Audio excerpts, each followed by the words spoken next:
अस्सलामुअलैकुम। साक्षी खबर में आपका इस्तकबाल है। आज 16 मुहर्रमुल हराम है।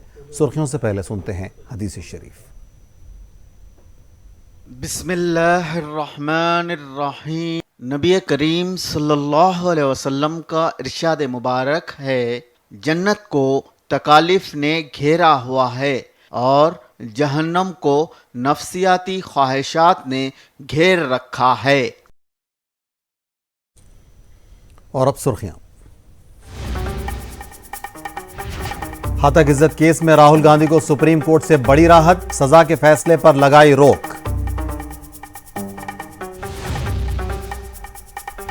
किसानों की मदद करने में एपी कोऑपरेटिव बैंक्स का अहम रोल, एपकॉप के नए लोगों की जगन के हाथों इजराई।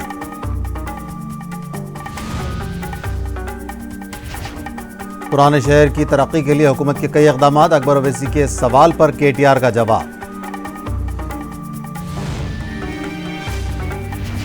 राजभवन और प्रगति भवन के दरमियान सरजंग, आरटीसी इंजमाम बिल गवर्नर की मंजूरी का मुंतजर।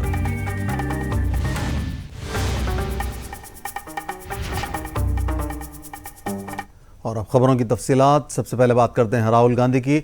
सुप्रीम कोर्ट ने आज राहुल गांधी को बड़ी राहत देते हुए उन्हें हतक इज्जत मुकदमे में सुनाई गई सजा पर हुक्म इल्तवा जारी किया है।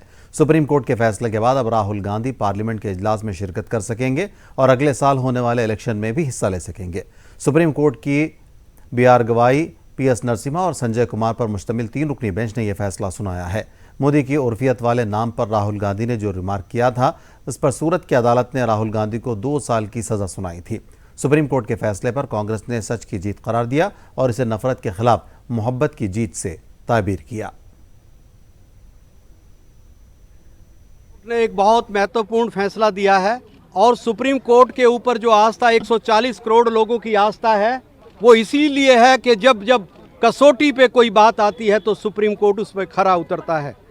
राहुल गांधी जी के मामले में आज माननीय सुप्रीम कोर्ट ने निचली अदालतों का, गुजरात हाई कोर्ट का, लोअर कोर्ट के फैसले पर स्टे लगा दिया है। यही मैं आपके माध्यम से साझा करना चाहता हूं, यही मैं आपसे कहना चाहता हूं। देश के 140 करोड़ लोगों का भरोसा सुप्रीम कोर्ट पे था, है और रहेगा, ये मैं कहना चाहता हूं। खुशी की दिन है, बड़े खुशी की दिन है यार। सर, आप लोकसभा स्पीकर से भी अब कहेंगे? बिल्कुल मांगूंगा। लोकसभा स्पीकर को आज ही मैं चिट्ठी लिखूंगा और सोमवार लोकसभा खुलते ही ये मांग करूंगा। इसी वक्त मैं सदन में हूं, मतलब सदन की परिसर में हूं। अभी अभी जाकर स्पीकर से नहीं तो कम से कम फोन पे उनसे इस मुद्दे पे हम बात करने के लिए तैयार है। हुकूमत की जानिब से उठाए गए इनकलाबी इक़दामात ने एपी कोऑपरेटिव बैंक्स की तरक्की में कलीदी रोल अदा किया है। वज़ीर आला जगन मोहन रेड्डी ने यह बात कही। वज़ीर आला जगन ने एक तकरीब में एपी कोऑपरेटिव बैंक के नए लोगो और पोस्टल स्टैम्प्स को जारी किया। उन्होंने कहा कि कोऑपरेटिव बैंकिंग निज़ाम से किसानों को फ़ायदा पहुँचा है। जगन ने याद दिलाया कि कोऑपरेटिव बैंकिंग निज़ाम को आंजानी व एसार ने तरजीही बुनियाद पर तरक्की दी थी। ఒక విప్లవంలా ఒక మార్పు జరిగింది. ఆ మార్పు ఏమిటి అంటే రైతన్నలకు దగ్గరగా బ్యాంకింగ్ వ్యవస్థ అడుగులు వేయడం. ఆ బ్యాంకింగ్ వ్యవస్థ రైతన్నలకు దగ్గరగా ఎప్పుడైతే అడుగులు వేసిందో అప్పుడు ఆ రైతన్నలకు తక్కువ వడ్డీకే రుణాలు రైతన్నలకు అందుబాటులోకి రావడం. ఈ ఒక్క మార్పుతో వ్యవసాయంలో రైతన్న తాను నిలబడగలిగిన పరిస్థితి వచ్చింది అనడానికి ఒక పెద్ద మార్పు అని చెప్పచ్చు. మన బ్యాంకు, రైతన్నల బ్యాంకు రావడం అన్నది ఒక చారిత్రాత్మక అవసరమైన సందర్భంలో ఈ బ్యాంక్ రావడం రైతన్నలను చేయి పట్టుకుని నడిపించడం మొదలెట్టింది. वज़ीर आईटी केटीआर ने पुराने शहर के मलकपेट में अनकरीब आईटी टावर का संग बुनियाद रखने का वादा किया। मजलिस के फ्लोर लीडर अकबरुद्दीन ओवैसी के सवाल पर केटीआर ने यह वजाहत की। केटीआर ने कहा कि टी प्राइम की नौकरियों में तमाम तबक़ात के नौजवानों को के तकर्रुरात किए गए हैं। 4 सवालात करना चाहता हूं। पहला सवाल मेरा ये है, क्या पुराने शहर में भी आपने आईटी टावर की मंजूरी दी है? अगर दी है तो क्या उसका टेंडर बुला लिया गया है? अगर बुला लिया गया है तो फिर इसका संग बुनियाद आप कब रखेंगे? चौथा सवाल मेरा मिनिस्टर साहब से ये है कि आपने इससे पहले के असेंबली सेशन में यह वादा किया था कि टीएस प्राइड की तरह टीएस प्राइम भी माइनॉरिटीज़ को देंगे, तो उस ताल्लुक़ से भी मैं स्पीकर साहब आपके ज़रिए हुकूमत से दरख्वास्त करूँगा कि आपका वादा था एक 20 या 25 करोड़ अगर जारी करके उसका आगाज़ कर देंगे तो इससे माइनॉरिटीज़ बिलखुसूस मुसलमानों का भी फ़ायदा होगा। और इससे पहले हमने आपसे ये भी मुतालबा किया था कि छोटे छोटे इंक्यूबेटर्स का जो स्पेस और जो स्टार्टअप्स के लिए आप जो दे रहे हैं, इसमें एक परसेंटेज मुसलमानों के लिए भी रखने के लिए हमने मुतालबा किया था, जिसको आपने मंजूरी भी दी थी, ऐवान में वादा भी किया था करेंगे। तो मैं आपसे दरख्वास्त करूँगा कि उसमें भी एक परसेंटेज मुसलमानों को दें, और यही सवालात का जवाब अगर आप दे दें मुझे तो मैं आपका शुक्रिया अदा करूँ। గౌరవ మంత్రి గారు మన ओल्ड सिटी हैदराबाद लो एम చేస్తున్నారని अकबर साहब, पिछले बार मैंने वादा किया था, सीएम सर ने हाँ कर दिया और हमारे भाई आरएनबी मिनिस्टर ने भी ज़मीन दे दिया हमें 12 एकड़ का ज़मीन, तो उसमें हमने टेंडर बुला लिया, टेंडर भी फाइनलाइज हो गया। मलकपेट में तंग बुनियाद करना है आईटी हब का, जल्द से जल्द आता हूँ मैं, बस इंतजार कर रहे हैं, इंतजाम कर रहे हैं कुछ MOUs का। अच्छे कंपनीज लाए, 2-4 कंपनी फाइनल हो गया, बट मैं देख रहा हूँ कि 5-6 अच्छे कंपनी आ जाए, ताकि जिस दिन संगे बुनियाद हो जाएगा उसी दिन MOU भी करे, ऐलान भी करे कि यहाँ पे बच्चों को रोजगार मिलेगा और IT old city of Hyderabad में भी IT आ जाएगा। ये हमारी जिम्मेदारी है। और साथ ही साथ एकदम वहीं पे मेट्रो का स्टेशन भी है, तो अलाइन करने की कोशिश भी कर रहे हैं, एक ज़बरदस्त बिल्डिंग बनाएंगे, आपको मुतमईन करेंगे।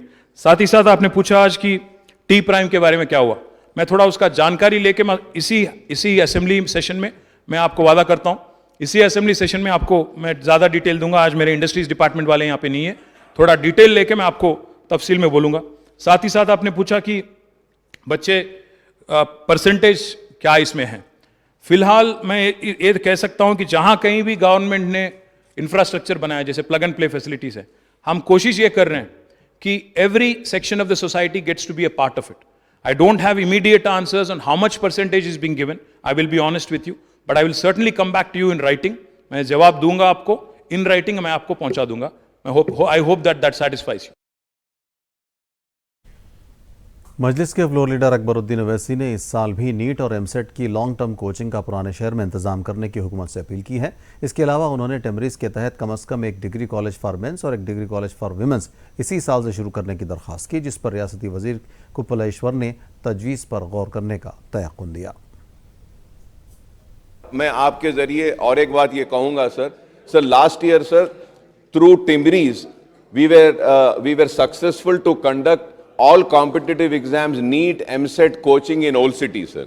तो इस साल भी मैं आपसे दरखास्त करूंगा कि ये साल भी ये लॉन्ग टर्म के कोर्सेज का जो एमसेट में जो क्रैक नहीं कर सके या क्रैक करने के बाद सीट नहीं आई, वो लोग लॉन्ग टर्म करना चाह रहे हैं। ओल्ड सिटी में एक लॉन्ग टर्म का भी ये टिमरीज के साथ मिलके अगर स्पेस नहीं है तो I am ready to give my school building which last year I have given sir. ये साल भी मैं अपनी स्कूल बिल्डिंग देता हूं, वहां पे अगर फैकल्टी को अगर आप रख के लॉन्ग टर्म और ये पूरे कॉम्पिटिटिव एग्जाम्स की ट्रेनिंग का एक सेंटर डालेंगे तो मैं आपका ममनून मशकूर रहूंगा। और डिग्री कॉलेज भी माइनॉरिटीज का 0 है, तो एटलीस्ट ये साल एक वुमन एक मेन का डिग्री कॉलेज भी अगर स्टार्ट करे तो मैं हुकूमत से दरखास्त करूंगा मिनिस्टर साहब से कि इस पे गौर करें।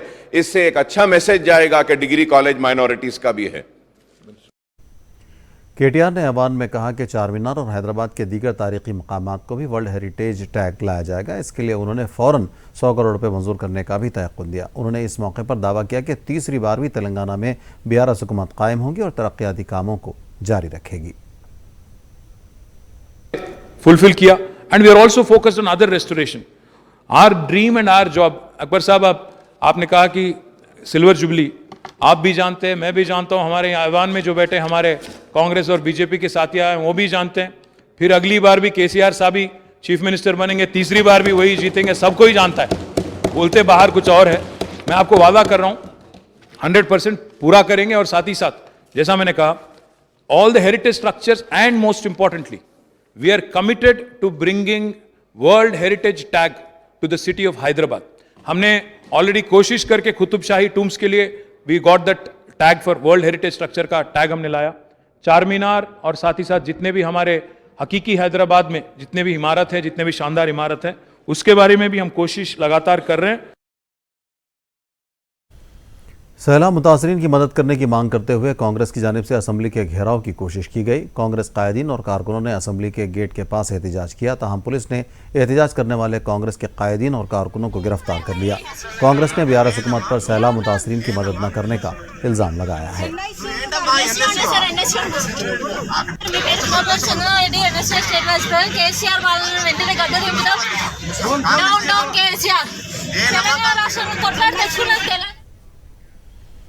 तेलंगाना की सियासत गरमा गई है। राजभवन और प्रगति भवन के दरमियान एक बार फिर ठन गई है। टीएसआरटीसी बिल को राजभवन रवाना करने के बावजूद भी मंजूर न करने का हुकूमत ने इल्ज़ाम लगाया है, तो दूसरी जानिब कहा जा रहा है कि गवर्नर ने बिल से मुतल्लिक़ मज़ीद तफसीलात तलब की हैं। आरटीसी का हुकूमत में इंज़माम रकमी बिल है, इसलिए गवर्नर की मंजूरी लाजमी है। गवर्नर की मंजूरी के बगैर बिल को असम्बली में पेश नहीं किया जा सकता। इसी दौरान खबर मिली है कि गवर्नर ने इस मामले पर अपना रद्द-ए-अमल ज़ाहिर किया है। गवर्नर ने बताया कि 2 अगस्त को उन्हें ये बिल मौसूल हुआ है। इस पर कानूनी सलाह व मशवरा कर रही हैं, जिसके लिए वक्त दरकार है।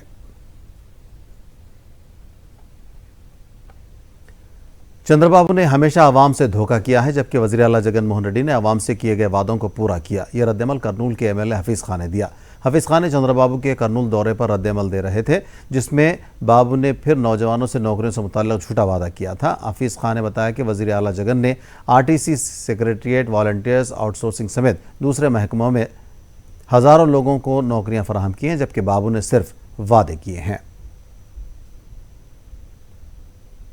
చంద్రబాబు నాయుడు గారు కర్నూలు జిల్లాకు వచ్చి నందికొట్కూరు సభలో మరొక్కసారి నిరుద్యోగ యువతకు నేను వస్తే మళ్ళీ నిరుద్యోగ వృత్తి ఇస్తాను అని చెప్పడం జరుగుతుంది.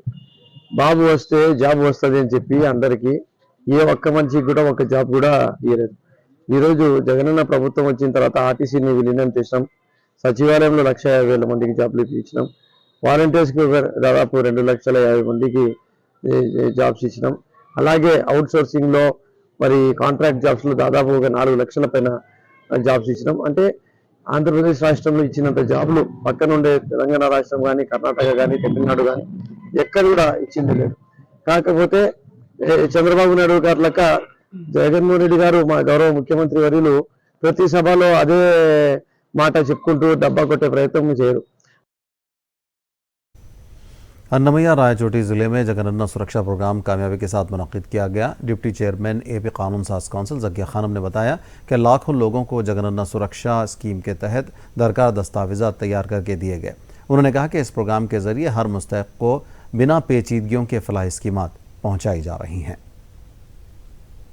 జగనన్న సురక్ష అనే ప్రోగ్రాం నిర్వహించినందుకు రాష్ట్ర వ్యాప్తంగా కూడా ప్రజల నుంచి మంచి స్పందన లభించింది.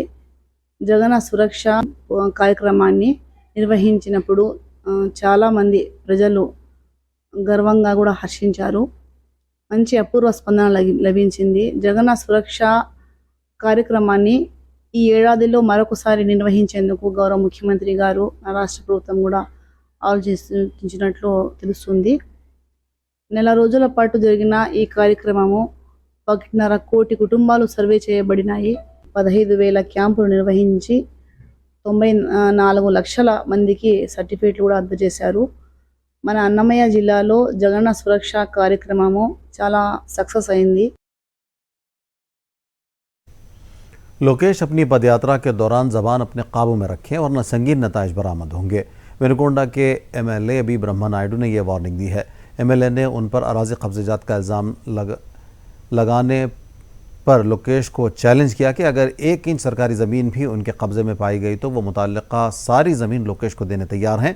अगर साबित ना कर पाए तो लोकेश को सियासत से सुबुकदोश होने का चैलेंज किया। నిజంగా యువగలం పాదయాత్రతో ఆయన చేస్తున్నటువంటి ఆరోపణలు చాలా సిగ్గుసేటండి. నిజం చెప్పాలంటే ఒక మాట వాడాడండి, చాలా బాధేస్తుంది.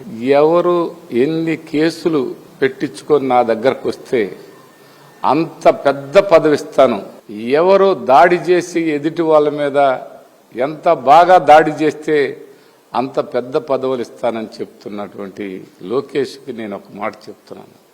లోకేష్ గారు, మీ నాన్న ముఖ్యమంత్రి కావటానికి ఎందరో అభాగ్యులు యూత్ ఏ పార్టీ వాళ్ళైనా కానివయ్యా, వాళ్ళందరూ కూడా ఎక్కువ కేసులు పెట్టించుకోవాలంటే ఎందరినో సంపిరమ్మని, ఎందరినో కొట్టిరమ్మని, ఎందరిపైనో దాడి చేయమని, ఎందరిపైనో దౌర్జన్యం చేయమని, ఆ దౌర్జన్యాల్లో భాగంగా మీరు కేసులు పెట్టించుకొని నా దగ్గరకు రమ్మనే మాట ఎంత దుర్మార్గమైన మాట అండి. एपी हुकूमत के हर अच्छे काम से मुताल्लिक़ अवाम को येलो मीडिया गुमराह करने की मुहिम चला रहा है। यहाँ तक कि अवाम बारिश से और सैलाब से परेशान है। ऐसे में येलो मीडिया झूठी खबरें नशर करने से गुरेज नहीं कर रहा है। हालिया बारिश से लंका इलाके सैलाब की जद में आए। जगन की हिदायत के मुताबिक मुतासरीन की मदद की गई और उन्हें रिलीफ कैंप्स मुंतकिल किया गया, लेकिन येलो मीडिया ने शाये किया कि मुतासरीन तक खातिर ख्वाह इमदाद नहीं पहुँच पा रही है। एक खातून के बयान का हवाले से ये बात कही गई, जबकि उस खातून का कहना है कि उनकी तस्वीर का इस्तेमाल ज़रूर किया गया मगर उन्होंने कोई बयान ही नहीं दिया है। मुतासरा खातून ना दिए हुए बयान को उसके नाम से मंसूब करके शाये करने पर तशवीश जाहिर कर रही है।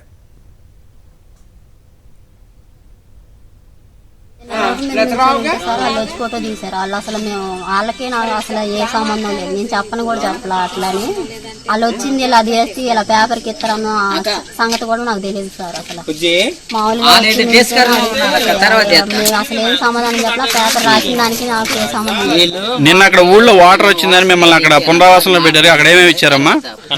కన్నాయగుట్టలో సార్ రైస్ ఇచ్చారు సార్, కూరగాయలు ఇచ్చారు, నూనెకాయలు ఇచ్చారు.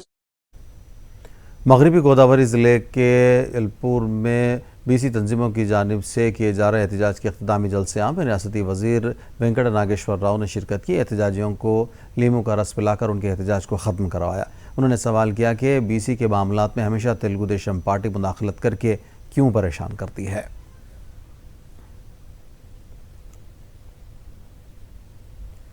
हरियाणा के फ़िरक़े वाराना तशद्दुद से मुतासरा इलाक़ों में चौकसी बरती जा रही है। नूह और गुरुग्राम में मस्जिदों के पास पुलिस के दस्ते तैनात किए गए हैं। हसास इलाक़ों में पेट्रोलिंग बढ़ा दी गई है।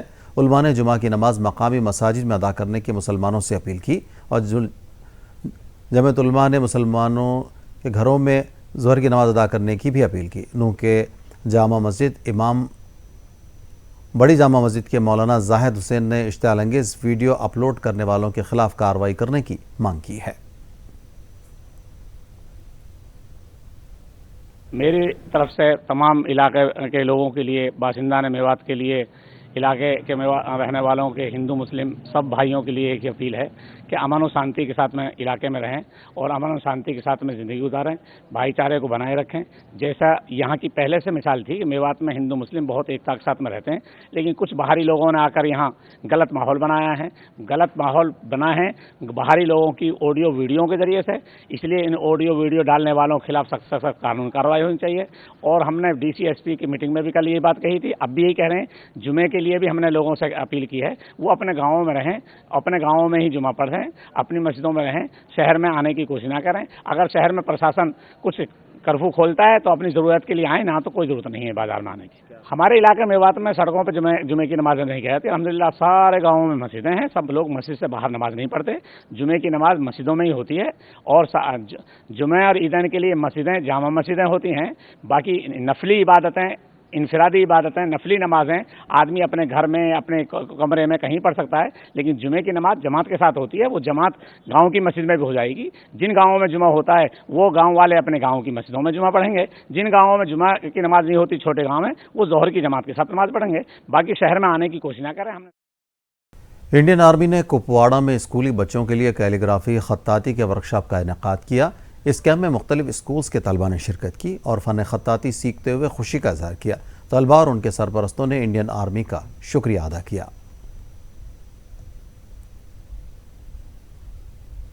पहले मैं सबसे पहले इंडियन आर्मी का बहुत बहुत शुक्रगुजार हूँ कि उन्होंने हमें ये कैलीग्राफी ये हमारे स्कूल में रखा है। तो इस कैलीग्राफी से हमारी जो राइटिंग है इम्प्रूव होती है। ये आर्ट ऑफ लेटर्स है, जी मुझे मालूम था, लेकिन मुझे आता नहीं था। मैं प्रैक्टिस करती थी लेकिन आता नहीं था। जब मुझे पता चला कि स्कूल में ये जो उस्ताद मोहम्मद मुश्ताक अहमद सर आए हैं सिखाने के लिए, तो मैंने इसमें पार्टिसिपेशन कर दिया और मैंने कैलीग्राफी सीख ली।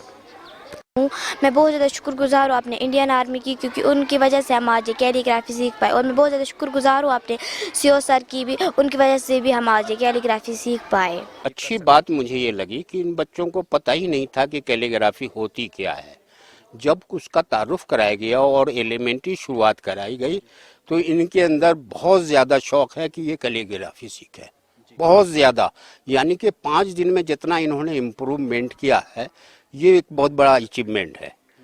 तो मुझे लग रहा है कि इन बच्चों में इतना शौक़ है कि ये अगर इनको कुछ और मौके दिए जाएं तो और बढ़िया से बढ़िया कैलीग्राफर बन सकते हैं ये लोग। जम्मू कश्मीर के कुलगाम से लापता होने वाले फौजी जवान को पुलिस ने बाजियाब कर लिया है। जावेद अहमद वानी रुखसत के दौरान लापता हो गया था, जिसे पुलिस ने बाजियाब कर लिया और इससे पूछताछ की जा रही है। जावेद अपने घर से फल की खरीदारी के लिए कार से बाजार गया था, मगर वो वापस नहीं लौटा था। जावेद के रिश्तेदारों की शिकायत पर पुलिस ने तलाशी शुरू की और उसे बाजियाब कर लिया। जावेद के बाजियाब होने पर उसके रिश्तेदारों ने जश्न मनाया। शाम तक मैं उनके सामने दामन फैलाता था, माफ़ी मांगता था, उनके पैरों में टोपी डालता था। मैं पहले उनका शुक्रगुजार है जिन्होंने इस माफ़ी नामे पर गौर करके जावेद अहमद को रिहा किया। यही दिन था सन्नीचर का दिन। अशे के बाद मुझे खबर मिली कि जावेद साहब को किसी ने अगवा करके लिया। आज कल जुमा के दिन उसी वक्त अशे के बाद मुझे खबर मिली कि जावेद अहमद मिल गया। हम फौज के, पुलिस के, टास्क फोर्स के, एसपी साहब के, डीसी साहब के, एसएसपी साहब के, खास कर मीडिया के बहुत बहुत शुक्रगुजार है। और आखिर में नजर सुर्खियों पर। हतक इज्जत केस में राहुल गांधी को सुप्रीम कोर्ट से बड़ी राहत, सजा के फैसले पर अदालत उज़्मा ने लगाई रोक।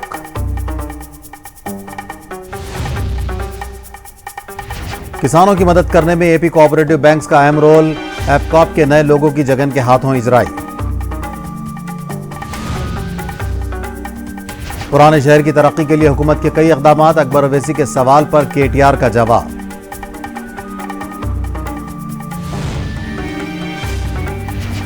राजभवन और प्रगति भवन के दरमियान सर्द जंग, आरटीसी इंजमाम बिल गवर्नर की मंजूरी का मुंतजर।